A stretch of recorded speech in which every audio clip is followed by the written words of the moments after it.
آیت نمبر 11 میں اللہ تعالیٰ کہتے ہیں حواریون ہو، ٹھیک ہے، وہی کی. اچھا وہی لفظ جو ہے اس کا روٹ ورڈ کیا ہے؟ واو ہائی یا وہی، ٹھیک ہے. وہی کہتے ہیں خفیہ اشارہ. وہی کا مطلب ہوتا ہے خفیہ اشارہ، اور یہ دو طرح کا ہوتا ہے. ایک ہوتا ہے شرعی اور ایک ہوتا ہے کونی، ٹھیک ہے. ایک کونی کائنات سے یعنی کونی، اور ایک ہوتا ہے شرعی. وہی کا مطلب کیا ہوتا ہے؟ خفیہ اشارہ. اور یہ دو طرح کے اشارہ ہوتا ہے. ایک تو ہوتا ہے شرعی. شرعی کیسے ہوتا ہے؟ شرعی ہوتا ہے فرشتے کے ذریعے، شرعی احکامات جیسے آپ صلی اللہ علیہ وسلم تک بھی آئے، ٹھیک ہے، احکامات آئے سارا. اور کونی ہوتا ہے الہام، یا جسے ہم کہتے ہیں نا القا، الہام کے ذریعے. الہام کے ذریعے کیسے؟ جیسے اللہ تعالیٰ کہتے ہیں میں نے موسیٰ کے دل میں ڈالی. کیا ڈالی؟ صندوق میں بند کر کے بھیج دے. ٹھیک ہے. شہد کی مکھی پر الہام کیا کہ وہ کہاں کہاں جائے گی، رس لے گی اور شہد بنائے گی. ٹھیک ہے. اور جس وقت حابیل اور قابیل کا ہم ابھی واقعہ پڑھ کر آئے ہیں، حابیل اور قابیل، اب بھائی کو دفن کرنا ہے.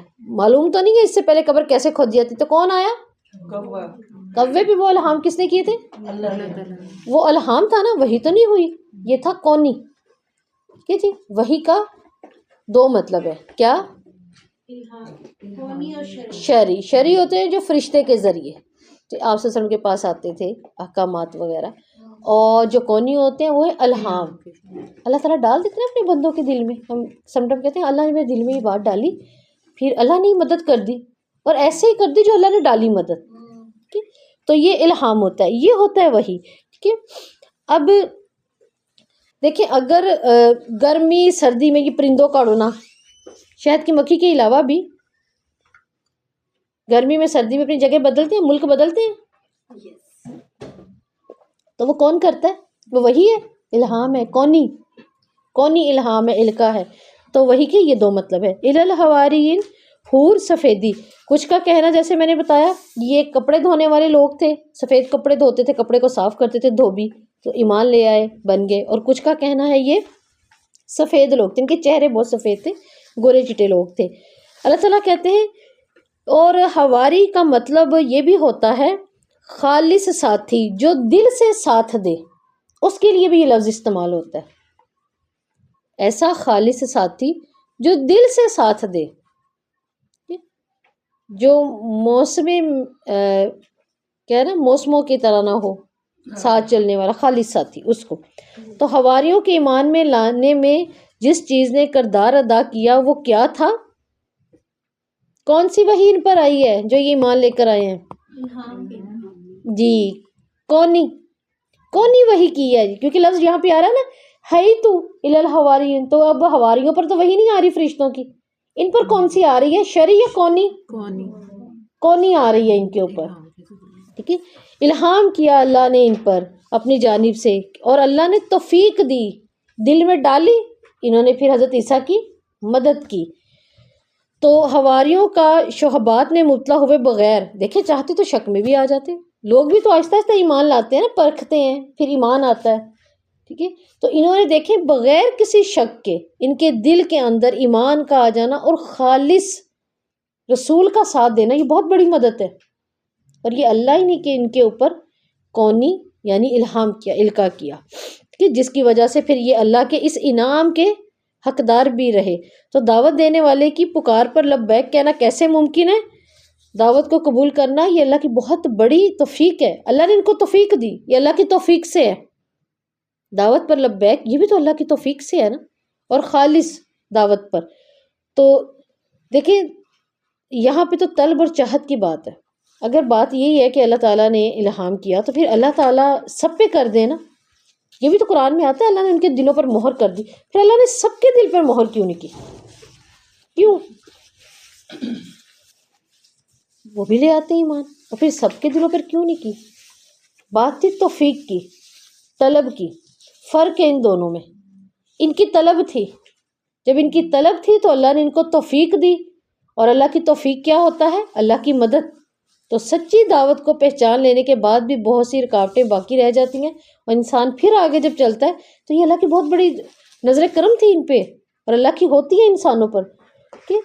تو یہاں پر اللہ رب العزت کہتے ہیں قالوا آمنا، اب دیکھیں بات مان لی، اللہ کی توفیق ان پر کھلی، ان کی نیت تھی، ان کی طلب تھی، اب کیا ہوا، انہوں نے کہا کیا، الفاظ ان کے دیکھیں، آمنا، کیا کہا انہوں نے، ہمیں کوئی کمپلیکس نہیں ہے، ہمیں کوئی مسئلہ نہیں ہے، ہم تو صرف ایمان لائے۔ کہ اللہ کی کتنی بڑی توفیق ہے، بہت بڑی توفیق ہے اللہ تعالیٰ کی، ہم ایمان لائے، اور ہم صرف ایمان نہیں لے کر آئے کہ ہم اسلام میں مومن بن گئے، ہم مسلم بن گئے، وشہد، اور کیا، گواہ بھی رہا اللہ تعالیٰ۔ اب وہ دعا پڑھتے ہیں جو ہم پڑھ کے پیچھے بھی آئے ہیں کہ انہوں نے کہا کہ ہم ایمان لے آئے، فاکتبنا رسولا، اس پر جو تو نے رسول پر نازل کیا، ٹھیک ہے، شہدنا مع شاہدین، کہ اللہ تعالیٰ تو ہمیں شہیدوں میں لکھ لے، ہم اس رسول پر لے آئے ایمان جو تو نے اس پر نازل کیا، اس پر بھی لے آئے، بس تو ہمیں گواہوں میں لکھ لے۔ تو اس کا مطلب ہوگا اگر وہ جیسے اس وقت کی دعا کر رہے تھے حضرت عیسیٰ کے لیے یا موسیٰ کے لیے، ہم کر رہے ہیں تو ہم آپ صلی اللہ علیہ وسلم کے لیے کر رہے ہیں کہ جو آپ نے نازل کیا اللہ تعالیٰ اس پہ بھی ہمارا ایمان ہے، اور اس بات کو ثابت رکھتے ہوئے آپ گواہ بھی بن جائیں، ہمیں شاہدوں میں لکھ لیں، کہ بہت بڑی گواہی ہوتی ہے اللہ کے ہاں یہ۔ تو حضرت عیسیٰ صلی اللہ علیہ وسلم پر اللہ تعالیٰ کا انعام تھا، چند لوگوں کا ان کو پیروکار اور مددگار بنا دیا۔ اب یہ بھی تو ایک انعام ہے، یہ نعمت نہیں ہے؟ ایک اچھے استاد کا، ایک اچھے شاگرد کا، اچھے جالس کا، یعنی مجلس کا، آپ کے ساتھی کا آپ کو مل جانا، یہ بڑا انعام نہیں ہے جو آپ کو شب و شہوات میں ہی نہ ڈالے دوسروں کے لیے؟ وہ بھی آپ کے لیے بہت بہترین اور بہت بڑی نعمت ہے۔ اللہ تعالیٰ نے حضرت عیسیٰ کے لیے ان چند لوگوں کو اتنا خوبصورت بنا دیا کہ یہ خالص ساتھی بن گئے ان کا ساتھ دینے کے لیے۔ تو پھر ساتھ میں انہوں نے یہ بھی کہا کہ اللہ آپ گواہ رہیں، اقرار تو ہم نے کر لیے، ہم فرما بردار ہیں، اس پر آپ نے گواہ رہنا ہے۔ کہ تو حواریوں نے بڑی خوبصورت بات کی، اذ قال الحواریون یا عیسی ابن مریم، اب یہ کیا کہہ رہے ہیں حواری، کہہ رہے ہیں اے عیسیٰ ابن مریم، کیا آپ کا رب، اچھا یہ نام کیسے لے رہے ہیں، کیسے نام لے رہے ہیں، اے عیسیٰ ابن مریم، حضرت موسیٰ کی قوم کیا کہتی تھی حضرت موسیٰ کو، یا موسیٰ، اے موسیٰ، نام لے کے بلاتے تھے، یہ بھی پورا نام لے کے بلا رہے ہیں اس وقت، اللہ تعالیٰ نے ان کا پورا ڈائلاگ ہمیں دکھایا ہے، ہمارے سامنے لکھا ہوا ہے، عیسیٰ ابن مریم، یہ بھی کیسے بات کرتے تھے، اے عیسیٰ ابن مریم۔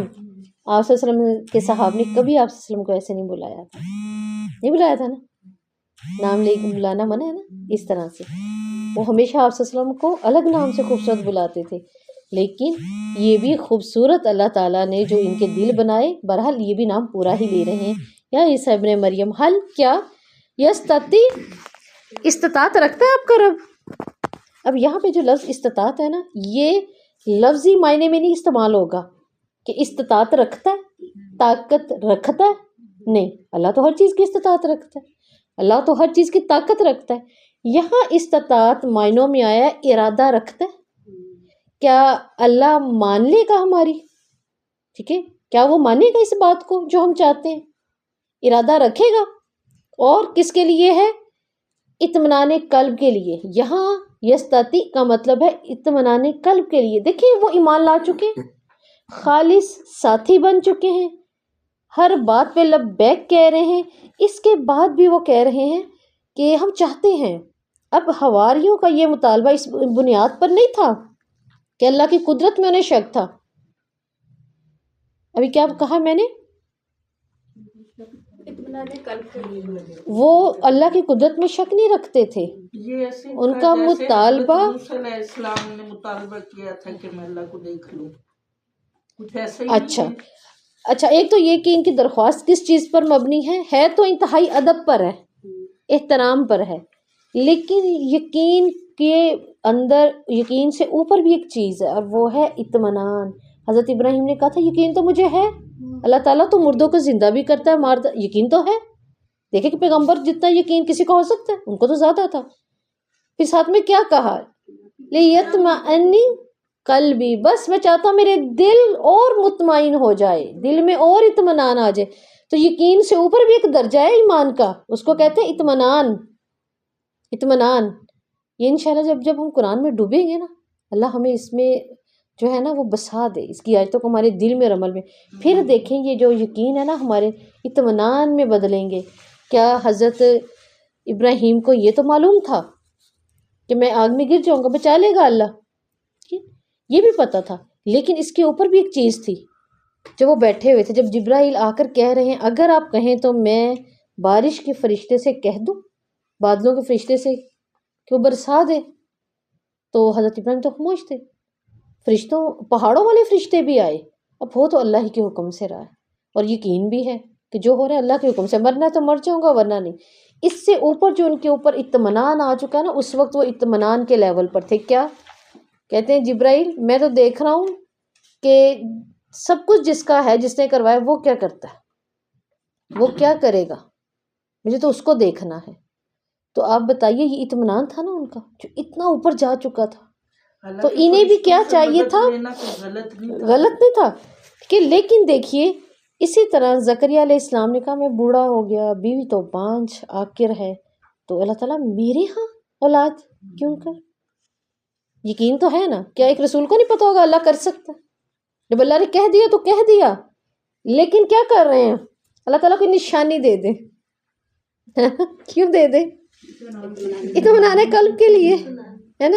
تو یہاں پر ان کو اللہ کی قدرت پہ شک نہیں تھا، یہ احترام میں ہی ہے. انہوں نے بڑے احترام سے یہ اپنا مطالبہ پیش کیا، ٹھیک ہے. اور دیکھیں کہ حواریوں کے مطالبے میں ان کے ایمان کے بارے میں بھی کچھ حقائق سامنے آ رہے ہیں. ان کے اس مطالبے کے اندر دیکھیں کیا سمجھ آ رہی ہے. کیا یہ حضرت عیسیٰ کو رب مان رہے؟ نہیں مان رہے. کیوں؟ وہ کہہ رہے ہیں ہاں اپنے رب سے کہیں. یہ لوگ وہ تھے جنہوں نے حضرت مریم کا بیٹا تو کہا، اللہ کا نہیں کہا. یہ بھی معلوم ہوا ان کی بات میں سے. پھر ان کی بات میں سے یہ بھی معلوم ہوتا ہے کہ ان کو پتا تھا کہ اس وقت جو اتنے بڑے بڑے معجزے پہلے بھی گزرے ہم دیکھتے رہتے ہیں، ساتھ ہی ہوتے تھے نا پیروکار. یہ معجزہ بھی ان کے ہاتھ پہ کون رکھے گا؟ اللہ رکھے گا. اتنی سی بات سمجھ آ جائے مجھے اور آپ کو، ہے نا، تو ہم واقعی مخلوق ہونے کا حق ادا کرتے ہیں. اتنی سی بات ہمیں سمجھ آ جائے تو یہ معجزات جانتے تھے. اور پھر انہیں معلوم تھا کہ ایک دسترخوان کے نیچے لانے پر بھی عیسیٰ کا اختیار نہیں ہے. ان کو یہ بھی پتا تھا کہ اختیار نہیں ہے. ایمان کتنا پیارا ہے ان کا. یہی اللہ ہمیں سمجھا رہے ہیں کہ ہم بھی اپنے رسول کے معاملے میں کیا سوچ رکھیں. اسی مطالبے کی وجہ سے دیکھیں انہوں نے کہا کہ نازل وہ کرے گا، رسول ہیں آپ کہہ دیں نازل تو وہی کرے گا. قال اتق اللہ، ٹھیک ہے. عیسیٰ نے کہا اگر تم مومن ہو تو اللہ سے ڈر جاؤ. کیا معلوم ہوا اس آیت سے؟ ایمان والے کے لیے ایک چیز تو لازمی ہے. کیا؟ اتق اللہ، اللہ کا ڈر ایمان والوں کے لیے لازمی ہے. ان کنتم مومنین، حضرت موسیٰ کہہ رہے ہیں مومن کا سرمایہ ایمان ہے اور ڈر ہے. اگر مومن ہو تو پھر کرو نا ڈر. یہ بات کیوں کر دی تم لوگوں نے؟ تو یہ تقوی ہی تو ہے جو اللہ کی اطاعت پر آمادہ کرتا ہے. تو تم نے یہ بات کیوں کر دی؟ تو حواریوں کے معاہدے جو معاہدہ تھی اس کے مطالبے پر حضرت عیسیٰ نے تقوی کا مطالبہ کر دیا. اچھا وہ تو کھانے کے معاہدہ کی بات کر رہے ہیں اور یہ آگے سے ڈر کی بات کر رہے ہیں. کیا؟ کیوں؟ کیونکہ یہ اللہ تعالیٰ سے اس طرح کا مطالبہ کر کے اللہ کے لیے تو کچھ دیکھیں کہ ان کے رزق کے مطالبے پر حضرت عیسیٰ ان سے تقوی کا مطالبہ کر رہے ہیں. بات یہ ہے کہ دیکھیں ہم میں سے ہر ایک کو جو رزق اس وقت مل رہا ہے نا وہ اسباب کے پردوں میں مل رہا ہے. اسباب کے پردوں میں مل رہا ہے نا ہمیں جو بھی رزق مل رہا ہے. اب یہ تو کیا کہہ رہے ہیں، حواریوں کا مطالبہ تھا بغیر ظاہری اسباب کے سامنے آئے تو انہوں نے کہہ دیا اللہ سے ڈرو نا، یاد دلا دی ہے. تو یہاں یہ بات ہے جو اللہ تعالیٰ بتا رہے ہیں کہ اصل چیز جو ہے نا میری اور آپ کی وہ کیا ہے؟ اللہ سے ڈرنا. بال کی کھال میں نہیں، ہر اسباب کے پردے کو کھینچنا نہیں. میرا اور آپ کا کام ہے ڈر جانا اپنے ایمان کے ساتھ.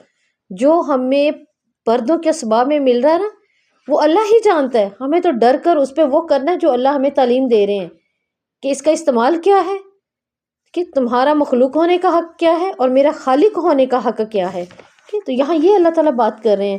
اور ساتھ ہی آیت نمبر 113 میں اللہ رب العزت فرماتے ہیں